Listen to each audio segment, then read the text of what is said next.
अगर मैं आपसे एक सवाल पूछूं कि इस दुनिया में सबसे ज्यादा कच्चा तेल किसके पास है तो आपका जवाब क्या होगा? ईरान, कनाडा, सऊदी अरेबिया या फिर कौन? वेल, ऑयल के मामले में तो अमेरिका भी काफी ट्रेंड में है, पर जितना तेल वेनेजुएला के पास है शायद ही उतना किसी देश के पास हो। एक ऐसा देश जो कि साउथ अमेरिका कंटिनेंट का सबसे अमीर देश, आज उसकी कंडीशन पर आपको तरस आ जाएगा। इस देश में जॉब करके आप महीने भर की सैलरी से एक दिन का पेट भी नहीं भर पाएंगे। तो क्या कारण था इतना समृद्ध देश इतनी ऊंचाइयों से इस कगार पर आ गया जहां पर आज दाने दाने के लाले पड़े हुए हैं? तो चले जाने वेनेजुएला क्राइसिस के बारे में।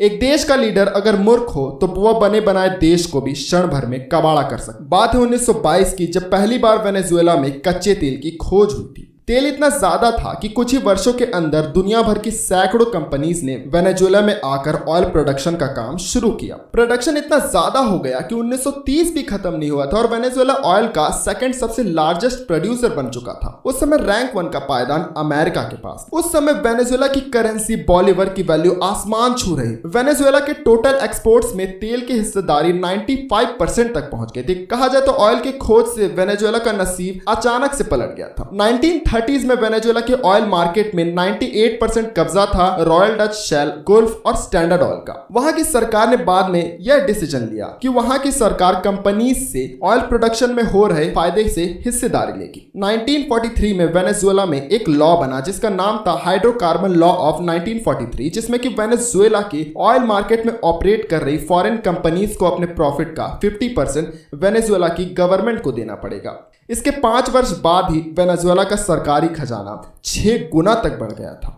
इस समय तक वेनेजुएला में मिलिट्री डिक्टेटरशिप का शासन था, पर 1958 में वेनेजुएला में लोकतंत्र आया। इसके बाद वेनेजुएला की 3 बड़ी पॉलिटिकल पार्टी ने मिलकर एल पैक्टो सोशल को साइन किया, जिसे कि तीनों मिलकर सरकार चलाएंगे, जिससे कि वेनेजुएला में दोबारा मिलिट्री डिक्टेटरशिप न आए, जिससे कि वेनेजुएला एक अच्छा ग्रोइंग और स्टेबल देश बन गया। 2019 की एक रिपोर्ट में यह पता चला कि वेनेजुएला के पास $330 बिलियन का ऑयल रिजर्व है, पूरी दुनिया का 18% के आसपास। अगर यह देश आज के समय पहले की तरह होता तो यह देश सऊदी अरेबिया से कई ज्यादा गुना अमीर होता। 1999 में ह्यूगो चावेज वेनेजुएला के नए प्रेसिडेंट बने।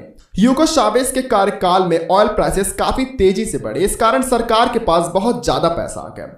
इस पैसे से वो अपने देश की जनता के लिए काफी सारे समाज सेवा कार्य करने लगे थे। लोगों को मोस्टली सब चीजें फ्री में ही मिल जाती थी। वो अपने ऑयल से आ रहे पैसों को सिर्फ समाज सेवा में लगा रहे थे। वहां की सरकार न ही ऑयल रिजर्व को डेवलप कर रही थी, न ही कोई दूसरा रेवेन्यू सोर्स पर ध्यान दे रही थी। सिर्फ एक ही चीज पर फोकस था, जो कि था समाज सेवा, जिस कारण 1999 से ही लगातार उनका ऑयल प्रोडक्शन घटने लगा। हर चीज में सब्सिडी मिलती, पर अचानक से मार्केट में ऑयल के प्राइसेस घटने लग गए और इस कारण वेनेजुएला का सरकारी खजाना घटने लग गया। 2013 में ह्यूगो चावेज की मौत हुई और उनके राइट हैंड निकोलस माडुरो वहां के नए प्रेसिडेंट बने। ह्यूगो चावेज के कार्यकाल में तो खाने, दवाइयां तो लागत मूल्य से भी कम दाम में मिल जा रही थी। इस कारण वहां की प्राइवेट कंपनीज लॉस में जाने लगी। अब सरकार ही कम दाम में सारी चीजों को प्रोवाइड कर दे तो वहां की प्राइवेट कंपनीज से कौन खरीदेगा?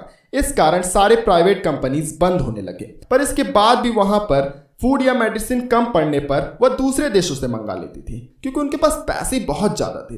पर ऑयल के प्राइसेस गिरने के बाद सब बिगड़ गया।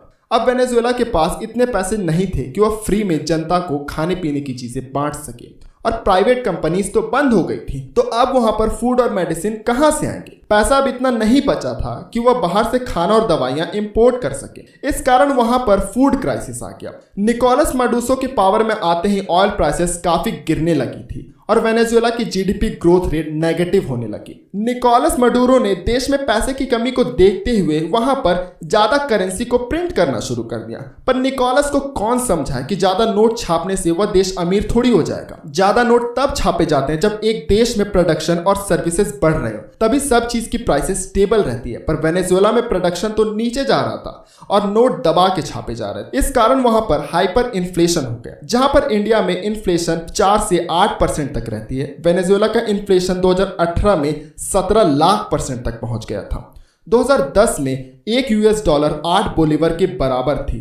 आज $1 41 लाख बोलीवर के बराबर हो चुकी है। इन्फ्लेशन का मतलब अगर हम समझें तो इसे महंगाई दर कहते हैं कि एक चीज की प्राइसेस उस देश में किस रेट से बढ़ रही है। आज के समय वेनेजुएला की जिंदगी भारत पर टिकी है क्योंकि अमेरिका ने इस पर कई सारे सैंक्शंस लगा जिस कारण वेनेजुएला से अब उतना कोई तेल नहीं खरीदता। आज के समय भारत ही वेनेजुएला से सबसे ज्यादा तेल आयात 2018 में वहां पर टॉयलेट पेपर के लिए आपको 26 लाख बॉलीवर्स लग जाते थे। जितना पेपर एक टॉयलेट पेपर रोल में नहीं होगा उससे ज्यादा पेपर तो उसको खरीदने के लिए नोट्स में होगा। और जिसका जिसका सपना करोड़पति बनने का है तो क्या आपको पता है कि भारत का 182 रुपया वहां के 1 करोड़ के बराबर है। तो करोड़पति बनना है तो चलिए वेनेजुएला। उम्मीद करता हूं आज का वीडियो आपको पसंद आएगा। वीडियो पसंद आए तो इस वीडियो को लाइक एंड शेयर कीजिएगा। हमारे पेज क्रिस्म एंटरटेनमेंट को फॉलो करना ना भूलिएगा। धन्यवाद।